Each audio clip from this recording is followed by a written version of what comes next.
On April 2nd, the Bureau of Labor Statistics released the March payroll report, which was fantastic.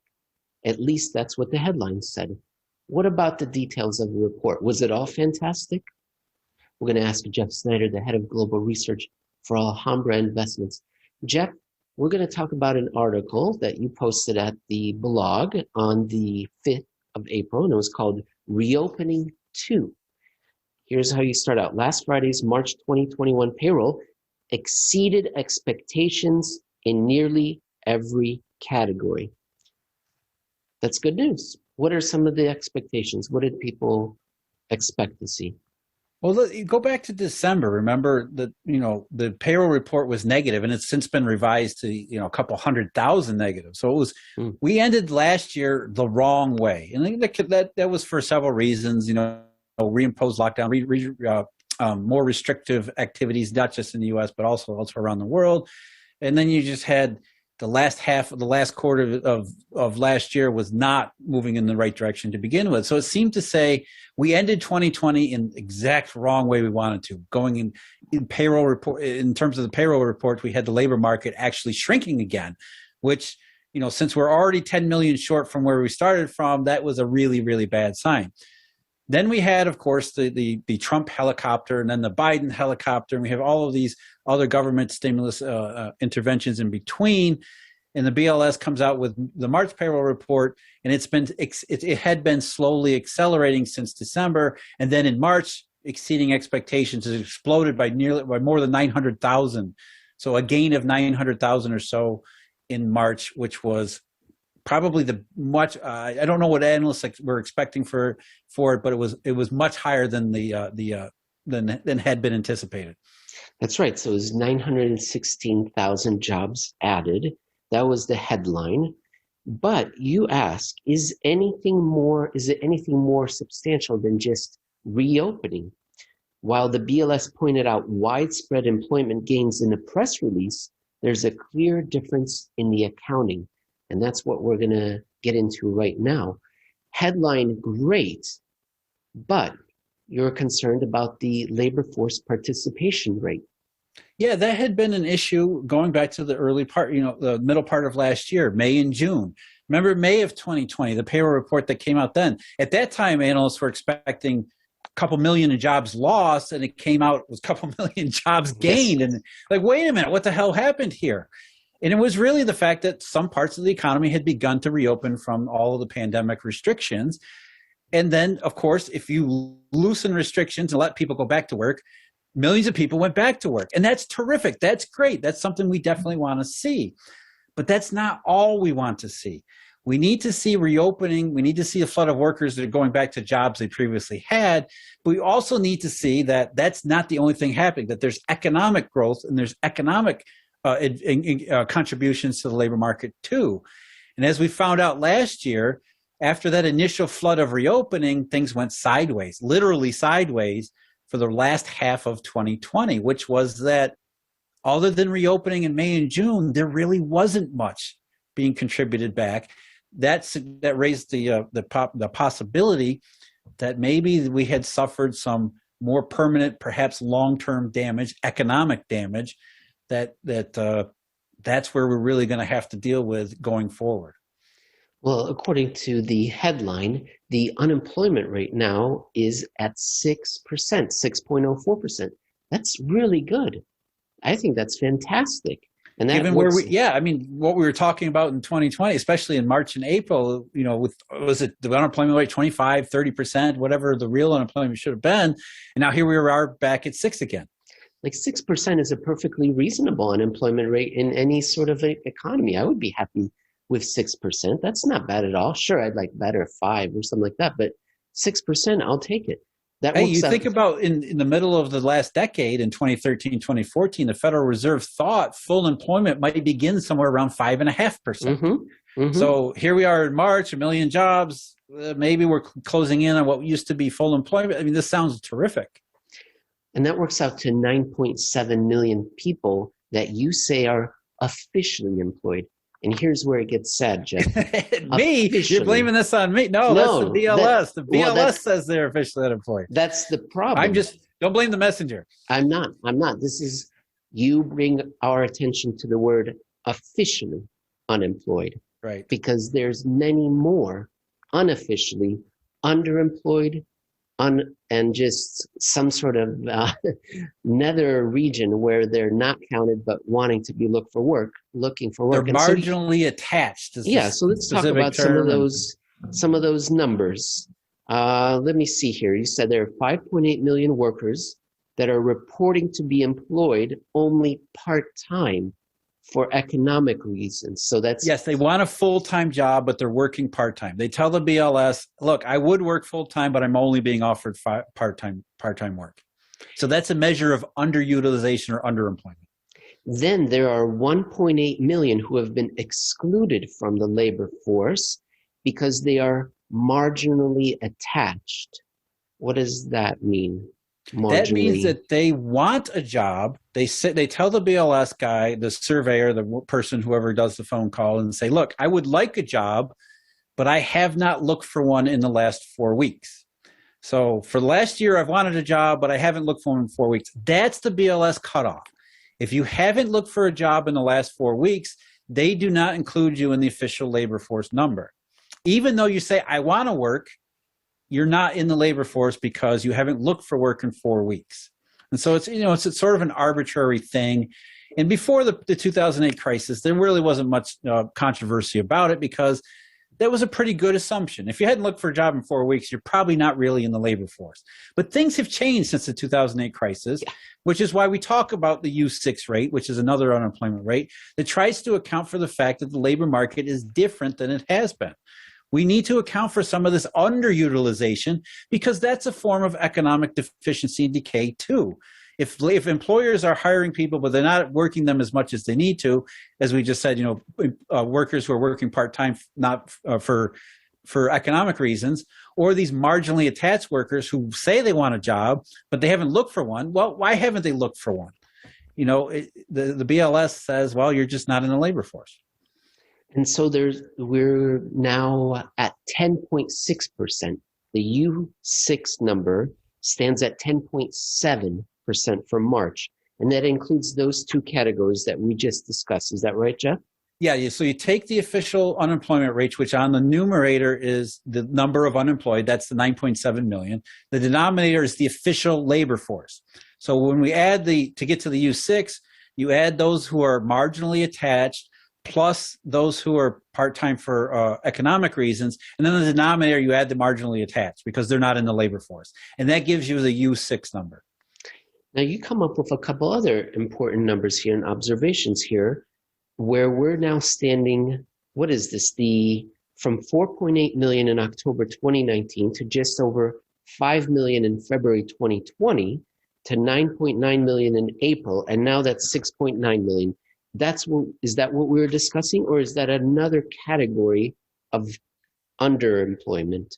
This is it is, but it's in a category that includes the marginally attached. These are also people who tell the BLS they want a job, but they haven't satisfied any of these other requirements. So the people who are marginally attached are a subset of this larger category, which are not in the labor force but want a job. And then on top of that, we have to add in all the people that are not in the labor force, but have stopped telling the BLS that they're looking for a job. Isn't that right?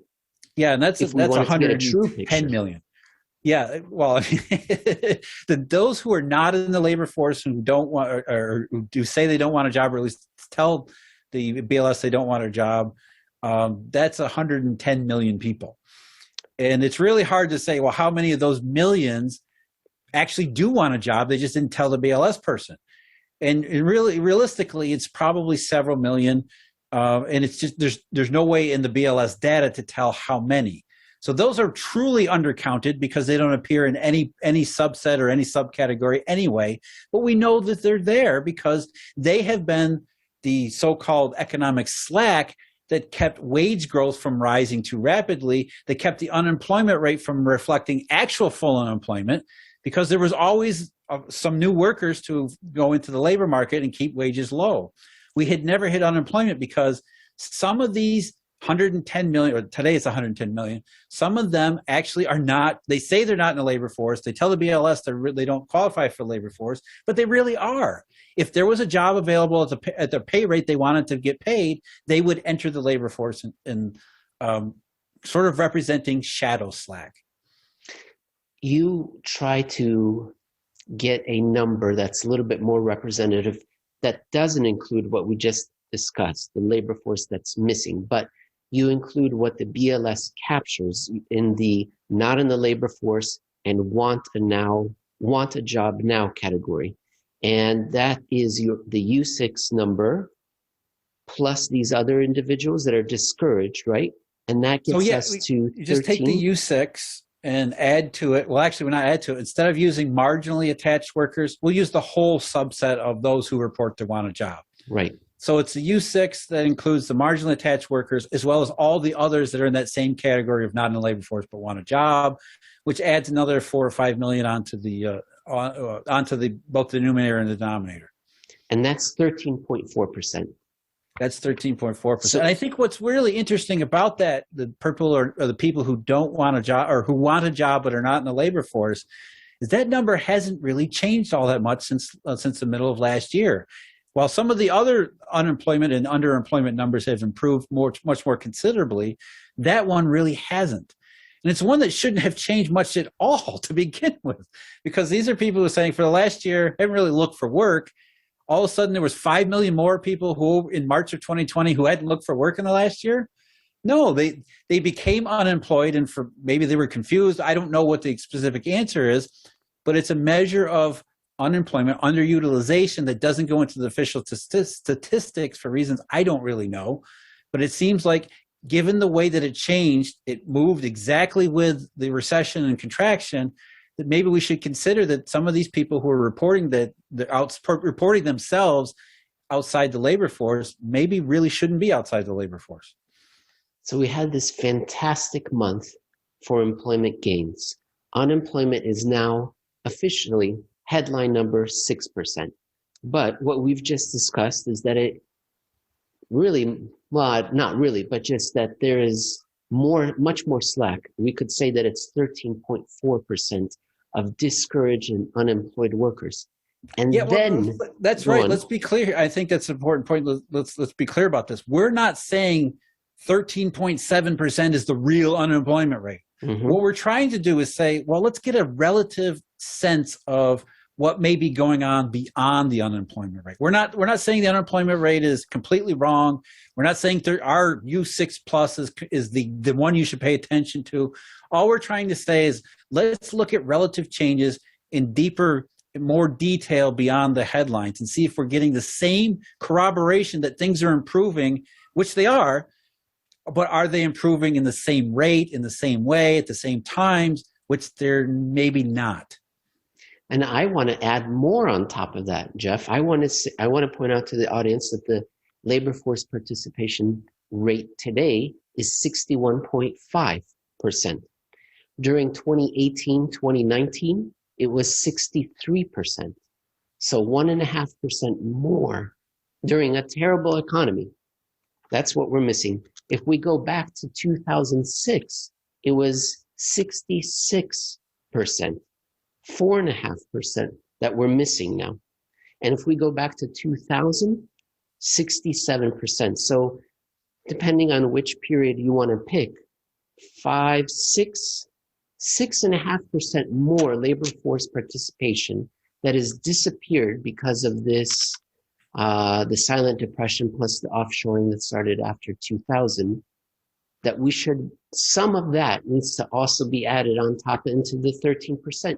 To capture the idea of underemployed, unemployed, slack, and right? It's slack, and people's lives that are worse. The economy's suffering, but of course, I guess this never came up during figuring out full employment. And the idea of the unemployment rate is to decide: is the economy doing as best as it can? That's what full employment says. Full employment says we've used up all the workers who want to be workers. And now it's going to become inflationary because businesses have to compete for scarce workers. What we found out was that that was never true. Even in 2018 and 2019, when the unemployment rate got to 50-year low, there was no inflation. There was no wage inflation.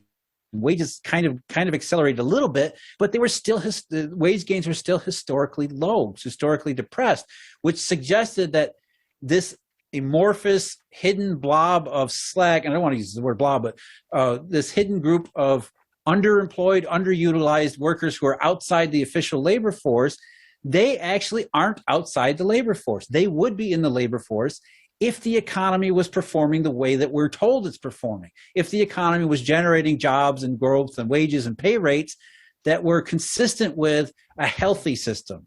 And so the hidden measures, the U6 and beyond and going beyond them, the reason we did that for years was because it was very clear that the unemployment rate was no longer an effective measure of what was really going on in the economy itself. Because things had been so bad for so long, there was all of these millions of hidden slack that when things did improve, as they were in 2017, 2018, they weren't proving enough to absorb all of that slack. And so it continued to be an indication of why things were not going the way they were going, because the economy was not performing at its peak level, which it should have been given the low unemployment rate. My cocktail napkin calculations put the number at 20.9 million if you add in the unemployed plus what's missing from the labor force, if we go back to 2000, as being the slack, or roughly, of what this economy is missing.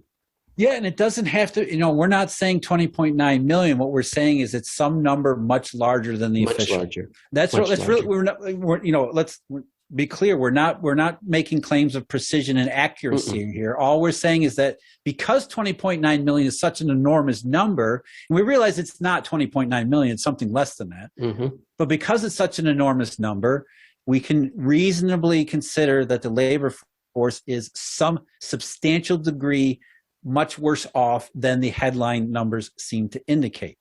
And the question we have now moving forward is, as we're getting into the payroll reports and beyond, is it improving fast enough that that doesn't become another problem on top of the one that hadn't been solved since 2008? Another harmful, long-run negative impact that will continue to plague the economy for much longer than the next couple months. Well, Jeff, thank you very much for your time. I'll talk to you again next week. All right, Emil, take care.